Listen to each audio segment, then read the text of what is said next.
माने दुष्कर्म करने की जिम्मेवारी अपने माथे पे कोई नहीं लेता। हाँ, हम कर्म के उदय के बहाने और बे ईश्वर के बहाने। तो तुम उसके दुष्कर्म की जिम्मेवारी अपने माथे पर लो और उसे से बचने की कोशिश करो। ये भी हमारी समस्या है। और वास्तव में ऐसा है नहीं कि हम जिम्मेवारी लेके बचना चाहें तो बच ही जाएंगे, क्योंकि उसके पीछे बहुत अनादि से जो होगा तो वही जो वो नहीं होता है। तो फिर आदमी कहता है हमने तो बहुत कोशिश करूँ, आपने कहा था, जैसी विधि बताई थी वैसे ही हुआ था। क्यों?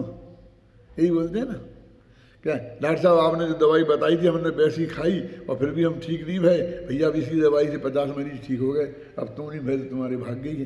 क्यों? हम तो 400 ऑपरेशन कर चुके हैं ऐसे, अब तुम्हारी खराब होना था तो हम क्या करें। बोलता था ना तुमसे, वो कौन सा गोयल था, क्या नाम, डॉक्टर तुमको बोलता था ना कि हम जो तुम्हारा ऑपरेशन किया है ऐसे ही ऑपरेशन 400 कर चुके हैं और एक फेल नहीं हुआ, और आपका हो गया तो मैं क्या करूं। कहता था कि नहीं कहता था? ये समस्या हर एक के सामने है। अब इसके बीच में कोई रास्ता है, कौन सा, कि हम उसके निमित्तित्व को स्वीकार करें और कर्तृत्व को स्वीकार नहीं करके करे सो भोगे, इसी सिद्धांत को रखें कि हमने जैसा किया हमने वैसा उसका परिणाम भोगा। वास्तव में हमारे दिमाग में एक और विकृति है कि हम समझते हैं जैसा करोगे भैया वैसे ही पाओगे। भोगे की जगह भोगोगे की जगह हमने क्या बदल दिया। तो इसमें क्या फर्क हो गया? ये हो गया कि अभी करना और पाना ये बाद की बात है, अगले भव में पाओगे। भोगे को कहते हैं तो वो इसी भव नहीं इसी समय की बात होती है। हमने राग किया तो हम क्या मानते हैं, राग से कर्म बनेगा, फिर कर्म उदय में आएगा, फिर वो हमें भोगना पड़ेगा। तो करेंगे अभी और भोगेंगे कब? अगले भव में। यही है ना 100%। अभी सफेद झूठ है। यहां क्या कह रहे हो, करता हो भोगता में दादा? ये कह रहे हैं कि जिस वक्त तुमने किया उसी समय भोगा, अगले समय कैसे भोगोगे? तुमने अभी राग किया तो राग को उस वक्त नहीं भोगा क्या? तुमने गुस्सा किया तो गुस्से को अभी भोगा क्या नहीं भोगा? लाल हो गए, एकदम आकुलित हो गए, तो तुम भविष्य में भोगोगे। ये जो दिमाग में घुसा हुआ है ये हमें बहुत परेशान करता है। मैं पूजा के बारे में कहता हूँ, बहुत से लोग कहते हैं पंडित जी आप कहते हो हम पूजा हमने इतनी पूजा करी, हमने सारी ज़िंदगी से पूजा कर रहे हैं, रोजीना 2 घंटा लगाते हैं, भयंकर सर्दी हो तो भी दुपट्टा पहन करके, और हवा में ऊपर कितनी हवा चलती है, क्यों अभिषेक करते हैं, पूजा करते हैं, तो हमें इसका फल नहीं मिलेगा? पूछते कि नहीं पूछते? मेरा एक ही जवाब होता है कि तुम्हें फल मिला नहीं, कि यदि तुम्हें फल अभी नहीं मिला तो कभी नहीं मिलेगा, और अभी मिला है तो भविष्य में भी मिलेगा। अब क्या मतलब? डबल यहाँ ये अभी तुमको भगवान की भक्ति करने में, पूजन करने में आनंद आया कि नहीं आया? वो फल है असली। तो वो कर्म बनेगा फिर मिलेगा, वो तो नकली है, वो तो बात का है, बहुत छोटा ब्याज वाली बात करते हो तुम असली बात करो ना। तो जब तुमने किया भोगता तो करता सो भोगता, वो तो एक समय की बात है, 2 समय में नहीं है कि एक समय पहले करे और एक समय बाद भोगे। वो जिस समय किया उसी समय भोगने में आता है और उसी भाव को भोगा। ये तो कर्म के उदय में संयोग मिला उसको भोगा,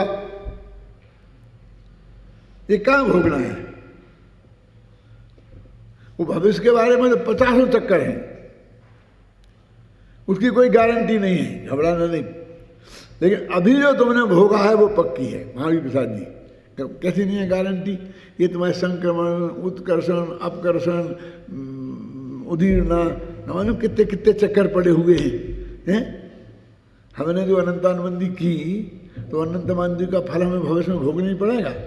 कि वह अप्रत्यखाना वर्ण में परिणमित होकर के उदय में आके खिल जाएगी, है अप्रत्यखा में प्रत्यखाना में वर्ण में आप बताए थे ना कर्म में, तो भविष्य में भोगना पड़ेगा, क्यों रहेगी जाति, इतने तो एक बटे हैं ना उसमें,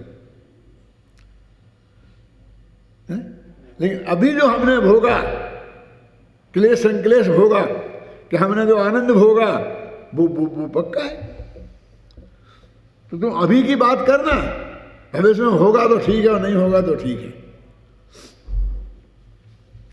अभी तो आपको जरा ऐसा उदाहरण देके बताऊं जिससे आपके गले में आसानी से उतर जाए, लेकिन थोड़ा अटपटा है? एक भाई मेरे से बोले कि पंडित जी मैंने वो फिल्म 5 दफे देखी। अच्छा, लेकिन बस उसमें एक सीन है 2 सेकंड का, हमें तो उसे देखते ही हमारे पैसे वसूल हो गए। क्या ऐसा नहीं समझना कोई सब नालायक ही लोग ऐसी सोचते होंगे। मैंने भी वो एक फिल्म देखी थी, अकबर पे बनी थी, और जिसमें पृथ्वीराज, क्या नाम है, पृथ्वीराज कपूर, उसने अकबर का पाठ किया था। तो उसके चेहरे का जो एकदम माने बिल्कुल ऐसा खड़ा, हाथ भी नहीं हिला रहा, लेकिन चेहरे के भाव 2 मिनट में कितने बदलते गए, एकदम क्रोध में, कि आप एक एक समय का क्रोध उसे बढ़ रहा है, वो आपको चेहरे पे दिखता था। क्यों देखे ना मावी प्रसाद जी, मुगले आजम, आप समझेंगे ना, फिल्मों के नाम में भूल गया था। तो वो मुझे दृश्य नहीं भूलता है, मैं कहता हूँ एक दृश्य में ही पैसे वसूल हो गए। एक समझे ना, मैंने कामायनी पढ़ी थी, तो उसमें एक लज्जा सर्ग है, आप समझ गए? लज्जा जो भाव है उसके बारे में पूरा एक अध्याय है। तो बहुत बढ़िया बढ़िया बातें उसमें हैं, मैं तुम्हें अभी नहीं बताऊंगा लंबा करके, लेकिन एक मैंने फिल्म भी देखी थी, अब उसका भी नाम मुझे कुछ याद नहीं है, लेकिन वो सीन मुझे याद है।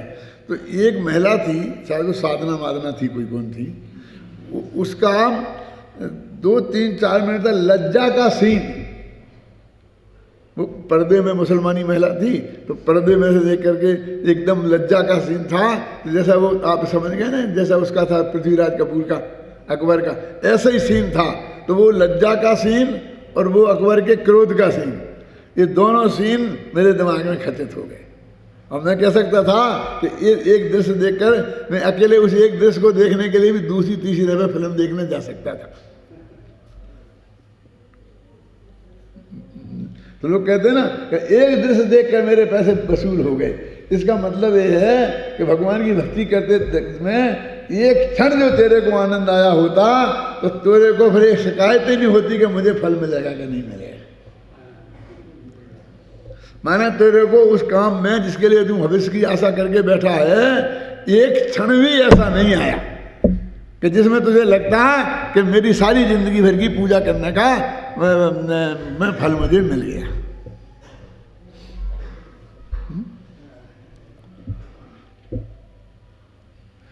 एक क्यों समझा रहा है, मैं बता सकते हो? तुम बोलो।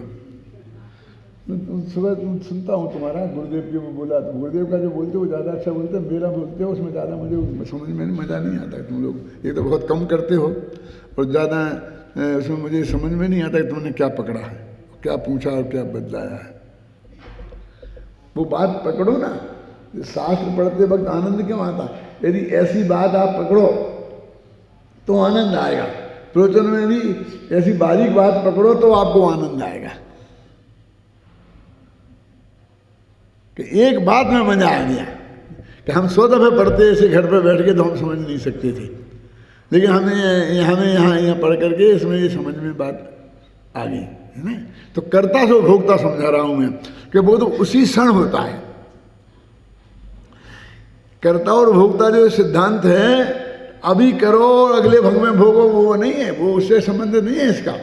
जिस समय किया उसी समय भोग, अगले समय तक नहीं। तुम अगले भग की बात करते हो। जिस भाव को हम करते हैं उसी भाव को अगले क्षण भोगते हैं। देखो गाथा 83 में ये बात है, हे बेजन्य तुम्हें जान लो।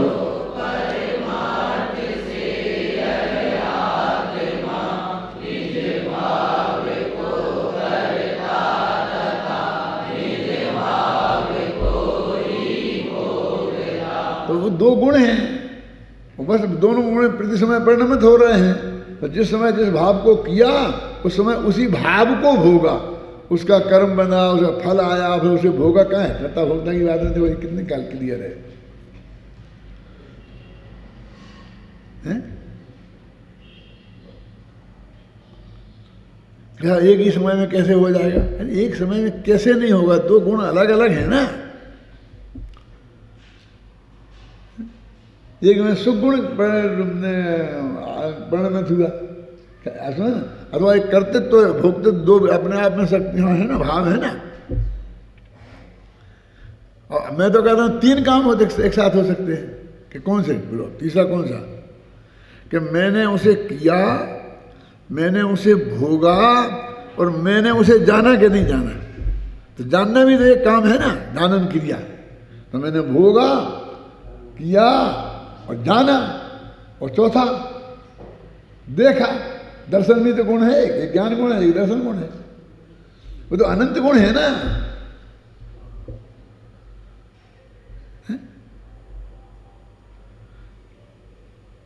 तो ज्ञानी क्या कहता है? मैं तो ज्ञान क्रिया का करता हूं, तो मैंने भोगा नहीं, मैंने किया नहीं, मैं तो सिर्फ जाना है। मैं तो जानन क्रिया का करता हूं, वो भोगने की और करने की किया नहीं। तो भोगा तो भोगा थोड़ी है, भुगता है। भोगा और भुगता में अंतर समझते हैं? क्यों कि साहब ने तो खाना खाया कि हाँ साहब 8 दिन निकाल लिए, जैसे थे जैसे। क्यों 8 दिन निकाल लिए हैं? मैंने भुगते हैं, भोगे नहीं है, भुगते हैं। मजा नहीं लिया, उसका मजा नहीं लिया। बस अभी वो तो एक क्रिया करनी थी, तो कैसे हमें तो भोक्ता से मतलब है। तुमने अनुकूलता भोगी क्या प्रतिकूलता भोगती, हमें उससे क्या लेना देना। हमको तो जो करता सो भोगता, वो सिद्ध करना है, हैं? लेकिन हमने भोगना और भुगतना ऐसे दो भेद उसमें कर दिए क्या नहीं कर दिए हैं? देखो पढ़ो आगे। अब इसलिए जिस प्रकार मिट्टी द्वारा खड़ा किया जाता है, अब वो तो निमित्त की बात थी ऊपर, कर्म के उदय को गया है ना, निमित्त मात्र करके करता है। उसी प्रकार अपने भाव से अपना भाव किया जाने के कारण जीव अपने भाव का कर्ता कदाचित होता है। किंतु जिस प्रकार मिट्टी से कपड़ा नहीं किया जा सकता, उसी प्रकार अपने भाव से प्रभाव का किया जाना अशक्य होने से। मिट्टी एक द्रव्य है, कपड़ा दूसरा द्रव्य है।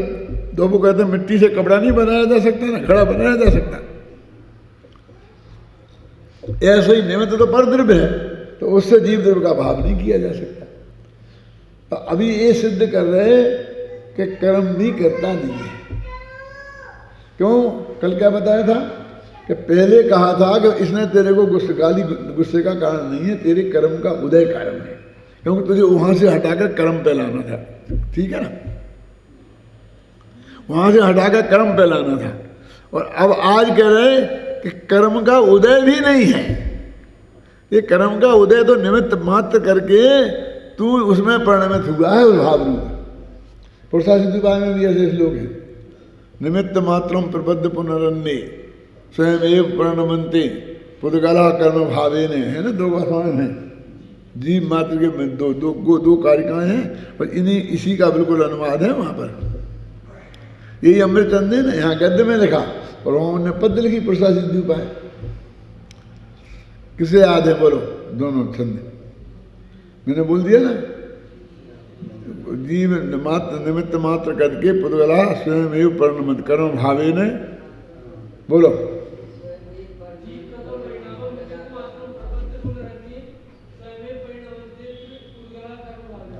ऐसा ही एक उल्टा है, कर्म के पुद्गल कर्म अपने आप परिणमित होते हैं ना, ऐसे जीव भी अपने आप परिणमित होता है।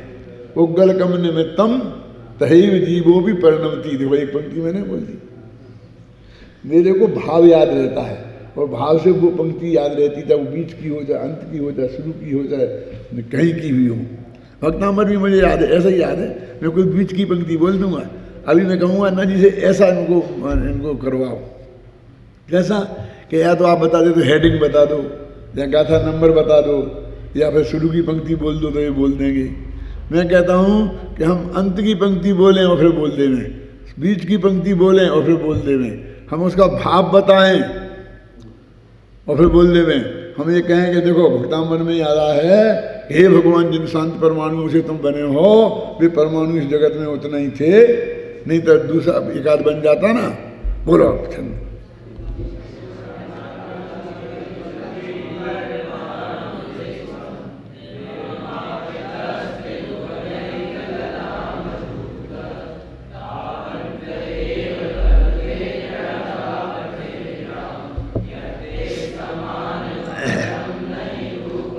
देखो मैं आपको बताता हूँ कि मैंने भक्तामृत कभी याद नहीं किया, और मैंने भक्तामृत का पाठ भी कभी नहीं किया, फिर भी मुझे पूरा भक्तामृत याद है। कैसे हो गया?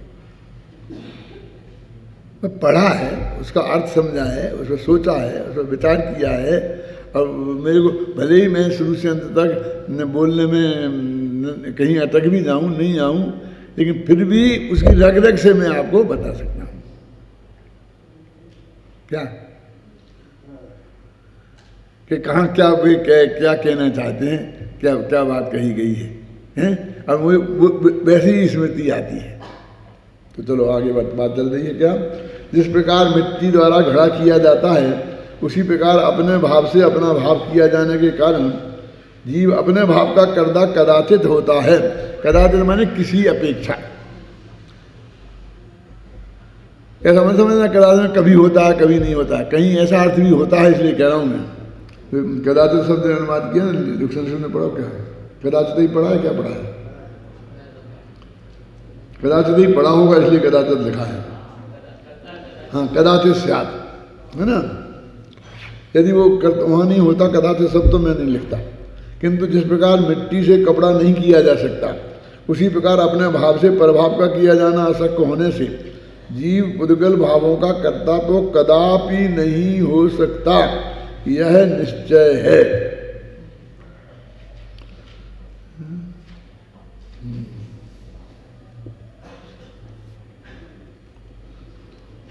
यहां भी वही लिखा, देखो भावानाम तू कर्ता ना कदाचिदपि स्यात्। ये ना है ना, कभी भी नहीं हो सकता है? वहां कदाचित हो सकता है, किसी अपेक्षा हो सकता है, और ये किसी अपेक्षा नहीं हो सकता है ना, किसी अपेक्षा नहीं हो सकता। यह आत्मा अनादिकाल से ही पर के कर्तृत्व की मान्यता से इस प्रकार ग्रस्त है कि अनेक युक्तियों और आगम के आधार पर बारंबार समझाए जाने पर भी मिथ्यात्व के जोर से इसकी यह कर्तापने की बुद्धि टूटती नहीं है, छूटती नहीं है। जो मैंने आपसे कितनी बात कही ना कि हमने कई दफे समझ लिया, ये कर लिया, वो कर लिया, फिर भी हमारी वो कर्तृत्व बुद्धि बनी रहती है। तो इसके उपाय क्या बताया? आभीषण ज्ञानोपयोग कल कहा था ना, निरंतर निरंतर, क्योंकि हमने लाखों बार रटा है कि मैं करता हूँ, मैंने ये किया, मैंने ये किया, करते कि नहीं करते? मैंने खाना खाया, मैंने ये किया, मैंने ये किया। अब जितना वो रटा है उसके विरुद्ध उतना ही रटना पड़ेगा ना, तब वो निकलेगा कि नहीं? कोई ऐसा है कि मुसलमानों और हिंदुओं में दंगे हुए, तो वो हिंदुओं को पकड़ते मुसलमान और कहते कि तू मुसलमान बन जा तो हम तेरे को छोड़ देंगे, और नहीं तो अभी हम जान से मार डालेंगे तेरे को। तो वो मुसलमान बन जाता तो उसे छूट मिल जाती, और नहीं बनता तो भी कहते हम तेरे को मुसलमान तो बनाएंगे, मारेंगे भी तो मुसलमान बना के मारेंगे। तो उसके मुंह में शोरबा डाल देते। शोरबा समझते हैं? कुछ होता है, मैं भी नहीं ज़्यादा समझता, लेकिन कोई शोरबा चीज़ होती है हिंसक, वो कोई मांस में से निकलता है, उससे बनाते हैं, वो उसे पिला देते कि अब बस तू मुसलमान बन गया। शोरबा पिला दिया तो मुसलमान बन गया। अब बेचारा तो उसी एरिया में रहना, उसी मोहल्ले में रहना, तो मुसलमान बन गया। मुसलमान तो बन गया तो कपड़े बदल गए, दाढ़ी माड़ी बदल गई, सब हो गया। लेकिन अब वो 60 वर्ष का हुआ, तो उसकी कमर में दर्द था, तो जब बैठे से खड़ा होता था तो दर्द होता था, खड़े से बैठता था तो दर्द होता था। तो वही राम ऐसा बोलता था, हे राम। असल में हे राम को भी बुंदेलखंड में बोलते हो ही राम। तो ये क्या बोलता है, अब तुम मुसलमान बन गया, हाय अल्लाह बोल हे खुदा बोल, हे राम मत बोल। तो वो कहता है भैया ठीक है, लेकिन ये 60 वर्ष का राम अंदर घुसा है क्या?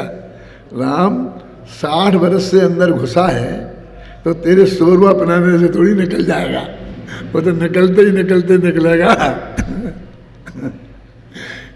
क्या? ऐसे अनादिकाल से घुसा हुआ है तेरे अंदर। हमने एक प्रोचन किया, 100 रुपया पिलाया तो उससे नहीं निकल जाएगा, उसे निकलने में देर लगेगी। जितना आपने उल्टा रटा है उससे उल्टा रटना पड़ेगा। तो रटा मैंने जवान से बोला है नहीं, 24 घंटा तुम्हारे चित्त में पर के कर्तृत्व बुद्धि समाई है ना। इसने ये किया, उसने ये किया, मैंने उसका ये किया, इसने ये किया, इसने ये किया, 24 घंटा यही है ना। और तुम ये तो 2 मिनट को सुनते हो, ये कैसे ठहरे? तो ये जो सुना है ये निरंतर लगातार उपयोग में रहेगा, उठते बैठते सोचते खाते पीते, इसका नाम है रटना। फिर तुम बोलते रहोगे ऐसा ही नहीं।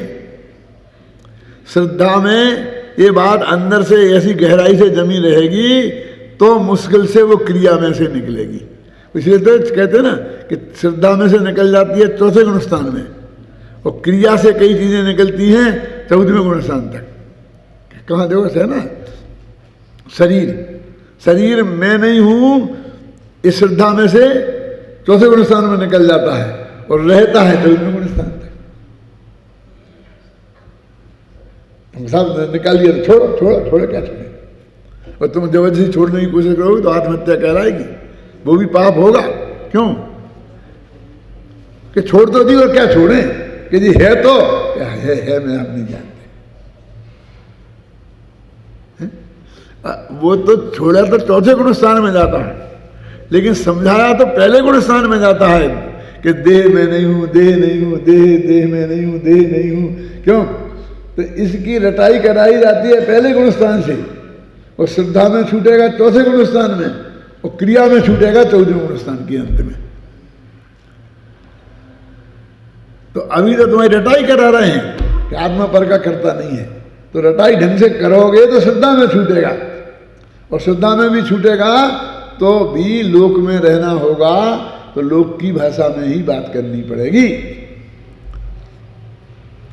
यहां से ये तोड़ना पड़ेगा सोगानी जी, और फिर दुनिया में ऐसा ही बोलना पड़ेगा। क्या कि बाल बच्चों की, अपने माँ बाप की सेवा करना ये है, बेटा तू एक गिलास पानी भी लाके हमको नहीं देता है, हमने तेरा ऐसा किया, वो ऐसे ही कहोगे। और समझना श्रद्धा में ये करना पड़ेगा, कैसा टेढ़ा काम है ये, तो छल सिखाते हो। अब छल है जो भी समझ लो, यदि तुम दुनिया में ऐसा करने में माहिर हो कि श्रद्धा में ऐसा मानो कि कोई किसी का करता धरता नहीं है, मैंने बच्चों को कुछ नहीं किया, जो कुछ उनका हुआ उनके पुण्य पाप से हुआ और उनका जो उपादान से हुआ, मैं तो निमित्त मात्र हूँ। और ऐसे ही ये मेरे भी पुण्य पाप से मेरा हो रहा है, इनका इसमें कुछ भी नहीं है। श्रद्धा ऐसा करना और बोलना ऐसा प्रेम से, बेटा मैंने तुम्हारा ये किया तुम ये करो, ऐसे चलेगा, ये बहुत दिनों तक चलेगा। वो कहता है ये छल है, ये छल नहीं है, वस्तु का स्वरूप है। समय सार परमागम की 83वीं गाथा चलानी है। 83वीं गाथा निष्कर्ष की गाथा है। निष्कर्ष भी क्या, इनकी एक स्टाइल है कि जितनी भी कसरत करनी पड़ती है वो कर्तृत्व के संदर्भ में कर लेते हैं, और फिर एक गाथा में कहते हैं कि जिस तरह आत्मा ये पर का करता नहीं है उसी तरह भोगता नहीं है, अथवा जिस नए से करता है उसी नए से भोगता है। और इस गाथा में ये बात कही गई है कि निश्चय नए से आत्मा न परद्रव्य को करता है और न परद्रव्य को भोगता है। यानी जैसा हमने कर्तृत्व के बारे में समझाया है वो सारे तर्क युक्तियाँ आगम प्रमाण एवं भोक्तृत्व के बारे में भी समझ लेना। इसलिए जो उन्हें कहना था वो सब निश्चय कथन को कह चुके और इसलिए निश्चय कथन का ये उपसंहार है। अगली जो गाथाएं आएंगी फिर वो व्यवहार बताएंगे और व्यवहार से कहेंगे व्यवहार से करता है पर का भी। अब जनागम में कहा है ना ऐसे पर का करता, जब व्यवहार की गाथाएं आएंगी और उनका हम व्याख्यान करेंगे तब उसकी चर्चा करेंगे। अभी ये निश्चय के समापन में व्यवहार की चर्चा शुरू कर देंगे तो वो निश्चय वो कराना चाहते हैं ना कि ये निश्चय करो, वो निश्चय ढीला पड़ जाएगा। देखो तत् स्थितम एतत् जीवस्य स्वपरिणामैरैव सह कर्तृकर्म भावो भोक्तृ भोग्य भावश्च। ये जो उत्थानिका है संस्कृत में है ना, ये उत्थानिका में ही ये बात आ जाती है कि निष्कर्ष की गाथा है। तथा स्थितम एतत्, इससे यह नक्की हुआ। तथा माने इसलिए, एतत् माने यह और स्थितम माने नक्की हुआ। क्या नक्की हुआ कि जीव स्वपरिणाम विषय, जीव का अपने परिणाम के साथ कर्तृकर्म भाव और भोक्तृ भोग भाव है, बस ये निश्चय हुआ। उनने जो कहना था वास्तव में अकेला उत्थानिका में ही कह दिया। अब तो उसी को घटित करते हैं। जो विद्यार्थियों ने थोड़ा सा न्यायशास्त्र पढ़ा है वो जानते हैं कि पंचांग हेतु होता है ना, उपनम निगमन उदाहरण सब घटित करते हैं ना, साध्य हेतु और उदाहरण उपनय और निगमन। तो एक वाक्य को पूरा 5 पे घटित करते हैं। जैसे कहते हैं कि पर्वतोयम अग्निवान धूमवत्वात्, यह पर्वत अग्नि वाला है क्योंकि इस पे धुआं है। फिर कहेंगे कि जहाँ जहाँ धुआं होता है वहाँ वहाँ अग्नि होती है, जैसे रसोई है। फिर जहाँ जहाँ धुआं नहीं अग्नि नहीं होती है वहाँ वहाँ धुआं नहीं होता है, जैसे समुद्र तालाब। ऐसा बोलते क्या नहीं? तो ये अन्वय और व्यतिरेक दोनों उदाहरण बता दिए।